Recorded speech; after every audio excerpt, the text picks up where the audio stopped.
Good morning student, मैं ममता शर्मा आदर्श बाल निकेतन उच्च माध्यमिक विद्यालय में हिंदी की अध्यापिका हूँ। आज हम अपनी पाठ्य पुस्तक कृतिका के भाग 1 से पाठ 2 का अध्ययन कर रहे थे, जिसका नाम है मेरे संग की औरतें और जिसका लेखिका है मृदुला गर्ग। हमने इसके 2 भाग का अध्ययन कर लिया था। आज हम इसके तीसरे भाग का अध्ययन करते हैं। तो सभी स्टूडेंट अपनी बुक और पेंसिल निकाल लीजिए ताकि हम पाठ को आगे पढ़ें। तो शुरू करते हैं अपने पाठ को। हुआ यूं था कि किसी शादी के सिलसिले में नुक्कड़ की हवेली के तमाम मर्द बारात में दूसरे गांव गए हुए थे। औरतें सज धज कर रत जगह मना रही थी। नाच गाने और ढोलक की थाप के शोर में नामी चोर कब सींग लगाकर हवेली में घुसा किसी को खबर नहीं। पर चोर था बदकिस्मत। जिस कमरे में घुसा उसमें माजी सोई हुई थी। औरतों के शोर से बचने को वे अपना कमरा छोड़कर दूसरे में जा सोई थी। चोर बेचारा तमाम जुगराफिया दिमाग से बिठलाकर उतरा था।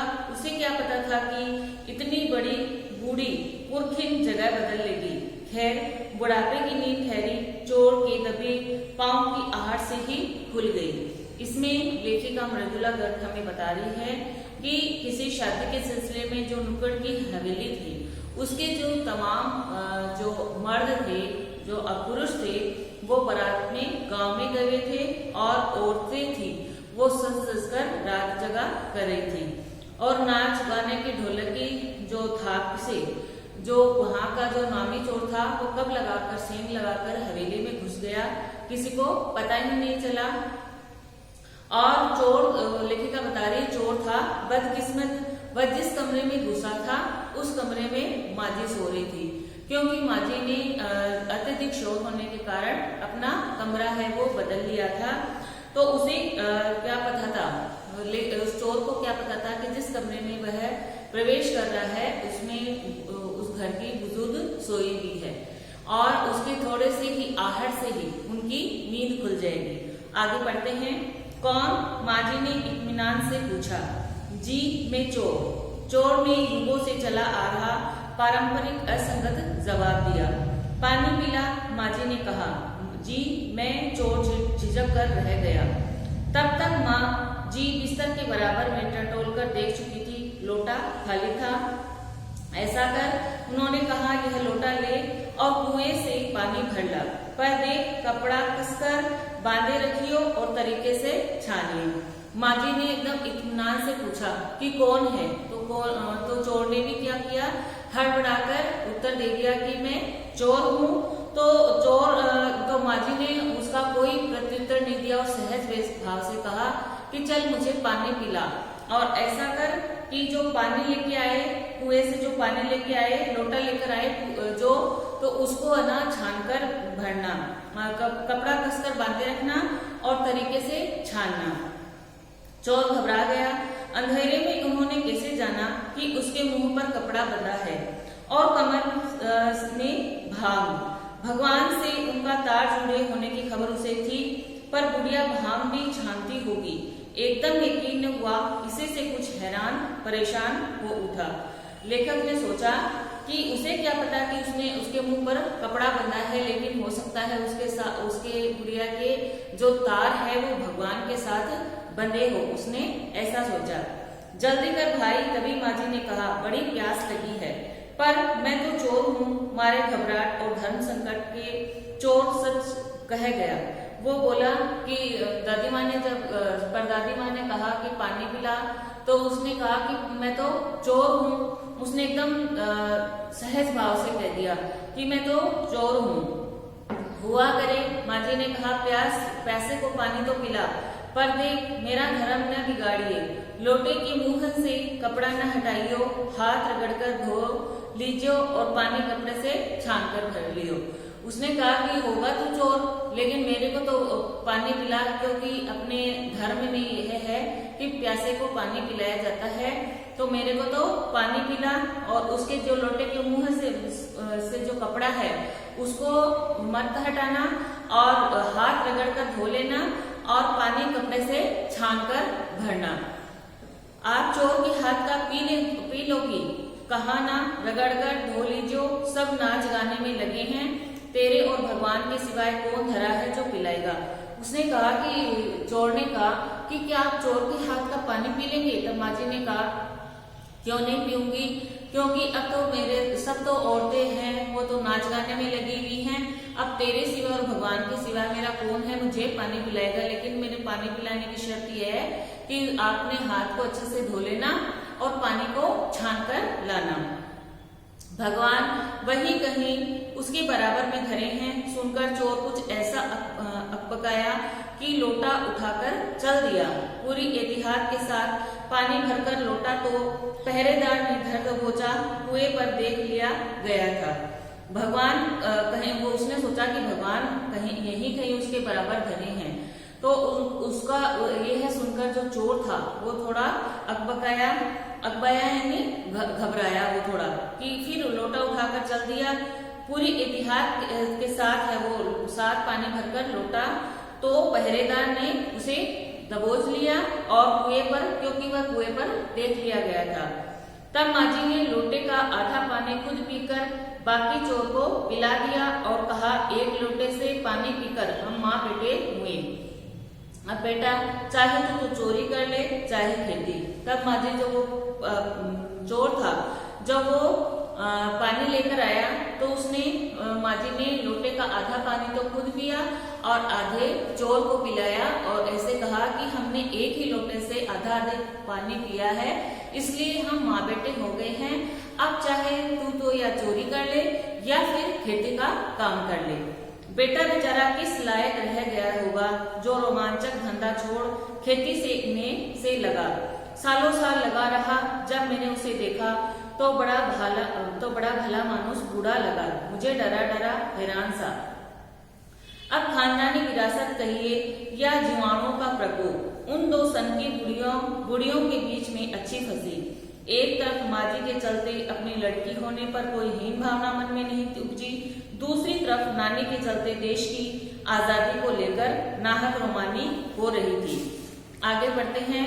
15 अगस्त 1947 को जब देश को आजादी मिली, या कहना चाहिए जब आजादी पाने का जश्न मनाया गया, तो दुर्योग से मैं बीमार थी। लेखिका बता रहे हैं जब 15 अगस्त 1947 को हमारे देश को जब आजादी मिली थी, तो आजादी का जब जश्न मनाया जा रहा था तो भाग्य से या दुर्योग से वो बीमार हो गई थी।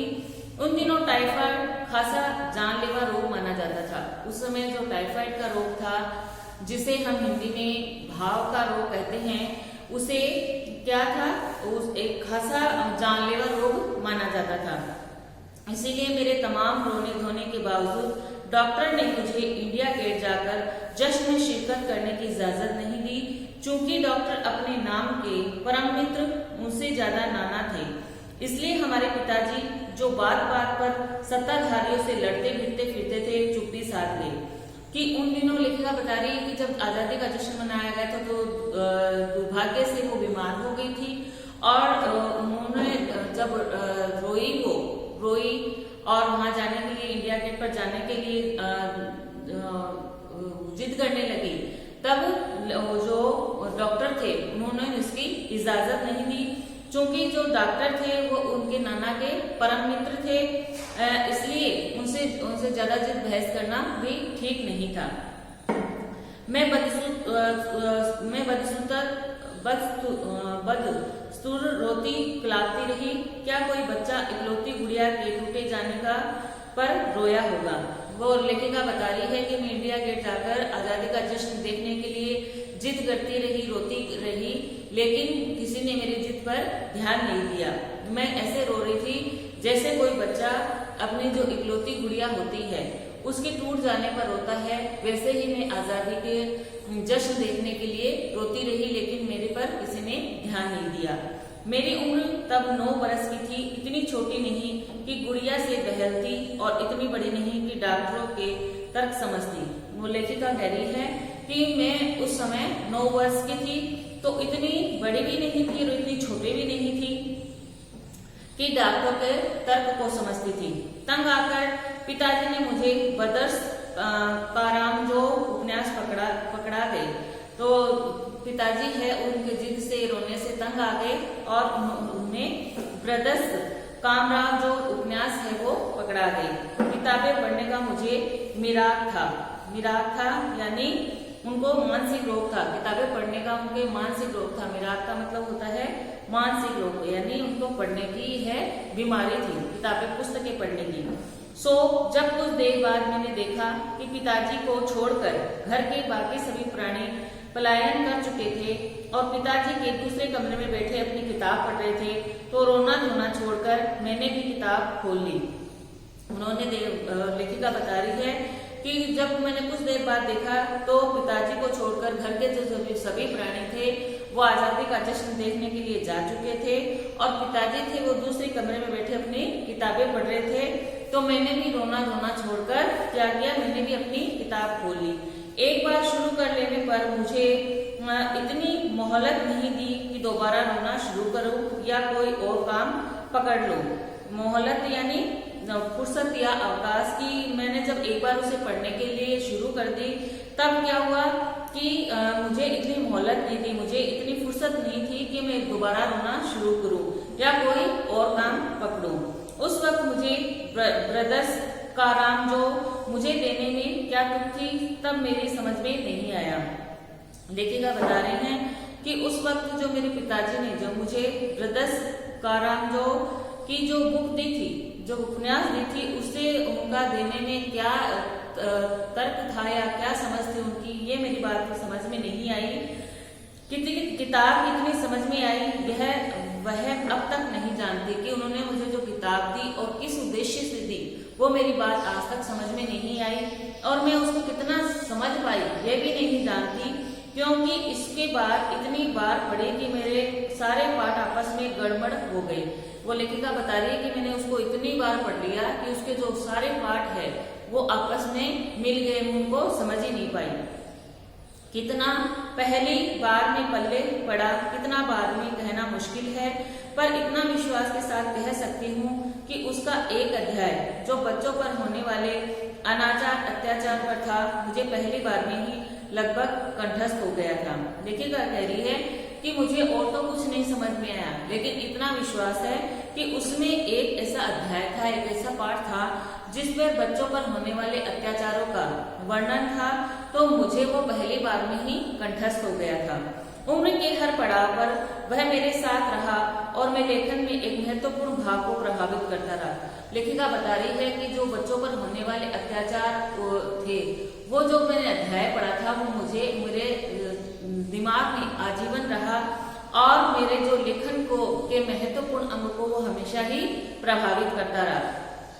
जैसे जादूबा काले मेरा नाटक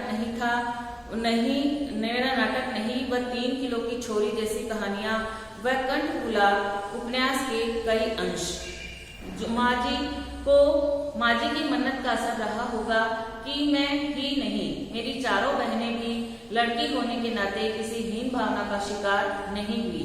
नानी, माँ और परदादी की परंपरा बरकरार रखते हुए लीक पर चलने से भी इनकार किए रही। लेखिका बता रही है उनकी माँ जी की मन्नत का ही असर रहा होगा कि मैं ही नहीं, मेरी जो चारों बहनें थी वो भी लड़की होने के नाते किसी हीन भावना का उन्होंने शिकार नहीं थी कि हम लड़कियां हैं। नानी माँ और परदादी की जो परंपरा थी वो भी उन्होंने बरकरार रखते हुए लीक पर चलने से भी इनकार कर दिया था। पहली लड़की जिसके लिए मन्नत मांगी गई थी वह मैं नहीं, मेरी बड़ी बहन मंजुल भक्त थी। लेखिका बता रही है कि मेरी परदादी ने लड़की होने की जो मन्नत मांगी थी वो मैं नहीं थी, मेरी बड़ी बहन थी जिनका नाम था मंजुल भक्त।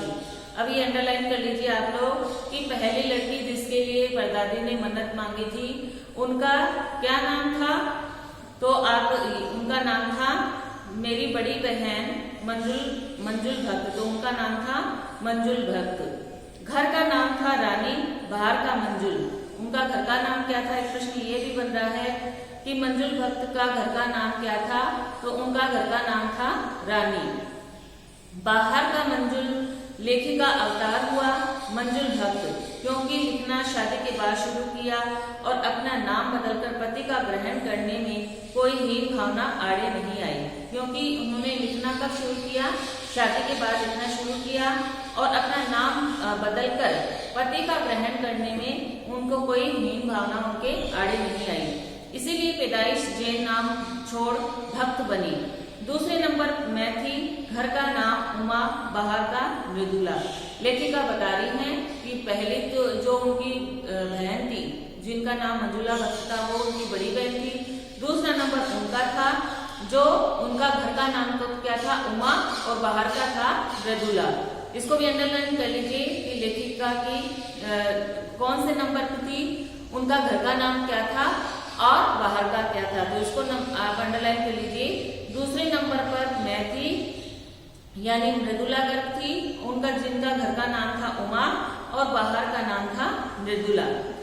मैंने भी शादी के बाद लिखना शुरू किया, सो बतौर लेखिका नाम चला मृदुला गर्ग। लेखिका बता रही हैं कि मैंने भी जो लिखने का काम है वो मेरी शादी के बाद शुरू किया था, इसलिए मेरा नाम भी बना मृदुला गर्ग। मुझे याद है जब हमने लिखना शुरू किया उससे कुछ पहले नारीवाद का चलन हुआ था। शादी के बाद नाम न बदलने का रिवाज उसी ने चलाया था। मन्नू भंडारी का हवाला देकर हमसे पूछा भी जाता था कि आप लोग इतनी पोंगापंथी घर घुसुक क्यों हो, नाम क्यों बदला? हमारे पास उसका कोई ढंग का जवाब नहीं होता था। लेखिका बता रही कि जब हमने लिखना शुरू किया था तो उससे कुछ पहले नारीवाद का चलन हुआ था। फिर शादी के बाद भी नाम न बदलने की जो रिवाज थी वो उसी ने चलाई थी। मन्नू भंडारी का हवाला दिया गया था कि उन्होंने अपना नाम बदल लिया था, तो आपने क्यों नहीं बदला? तो हमारे पास इसका उत्तर देने के लिए कोई ढंग का जवाब नहीं था। पर नाम न बदलने से कि अपने व्यक्तित्व का कोई नुकसान होते मैंने नहीं देखा। लेखिका बता रही है कि नाम बदलने से इंसान का व्यक्तित्व बदल जाता है और उसके व्यक्तित्व पर कोई प्रभाव पड़ता है, ऐसा असर लेखिका ने नहीं देखा था। पूछने को तो पिताजी से लोग ये भी पूछते थे, 5 बेटियों से आपका मन नहीं भरा जो हर बेटी के 2-2 नाम रखे छोड़े हैं। लेखिका कहती है कि पूछने को तो सभी पिताजी से ये भी पूछते थे कि आपकी बेटियों से 5 बेटियों से आपके मन नहीं भरा जो आपने अपने प्रत्येक बेटी के 2-2 नाम रख रखे हैं। मुझसे छोटी बहन का घर का नाम गौरी और बाहर का चित्रा था। ये भी अंडरलाइन कर दिए कि मृदुला गर्ग की छोटी, उनसे जो छोटी बहन थी उनका क्या नाम था और घर का नाम क्या था और बाहर का क्या नाम था। तो उनकी जो छोटी बहन का घर का नाम है गौरी और बाहर का चित्रा। इसको भी अंडरलाइन कर लीजिए। वह नहीं लिखती, उसका कहना है वह इसलिए नहीं लिखती क्योंकि घर में कोई पढ़ने वाला भी तो चाहिए। लेखिका बता रही हैं कि उसने जो चित्रा उनकी बहन थी उन्होंने लिखने का काम शुरू नहीं किया था। जब उनसे पूछा जाता कि आप क्यों नहीं लिखते हैं तो वो बोलती कि कोई पढ़ने वाला भी तो चाहिए। खैर उसके बाद जब 4थी-5वीं बेटी पैदा हुई तो पिताजी ने इतनी बात जमाने की सुनी कि उनका एक नाम ही रखा। लेखिका कह रही हैं कि पिताजी की इतनी बातें जब उन्होंने जमाने की सुनी कि आप कितनी लड़कियां हो गई, आप उनके 2-2 नाम लिख रहे हैं, तो बाकी की जो लड़कियां हुई उन्होंने उनका एक ही नाम रखा, रेणु और अंचला। 5 बहनों के बाद एक भाई हुआ राजीव, कि वो 5 बहनें तो थी, फिर उनके बाद उनका एक भाई हुआ जिसका नाम उन्होंने रखा राजीव। मजे की बात यह है कि बीच की 2 बहनें ही लेखन से बची रही, अंचला और राजीव फिर उससे जा फंसे। कि हमारी जो बीच की बहनें थी वो ही लिखने के काम से बची रही और मेरी जो 2 बहनें, वो जो अंचला थी जो और मुझसे छोटी अंचला और राजीव जो वो उनमें जा फंसे थे। अंचला थी वो उससे 8 साल, लेखिका से 8 साल छोटी थी और वक्त के बदलाव की लाज रखते हुए अंग्रेजी में ही लिखती है, पर राजीव सिर्फ हिंदी के हवाले। कि वक्त के बदलाव को देखते हुए जो उनकी छोटी बहन थी अंचला वो अंग्रेजी में लिखती थी, पर राजीव थी वो हिंदी में लिखते थे। तो स्टूडेंट हम आज इतने ही अपने पाठ का अध्ययन करेंगे। इसमें आपकी कोई भी बात समझ में नहीं आई हो तो आप मेरे से पूछ सकते हैं। Thank you, have a nice day.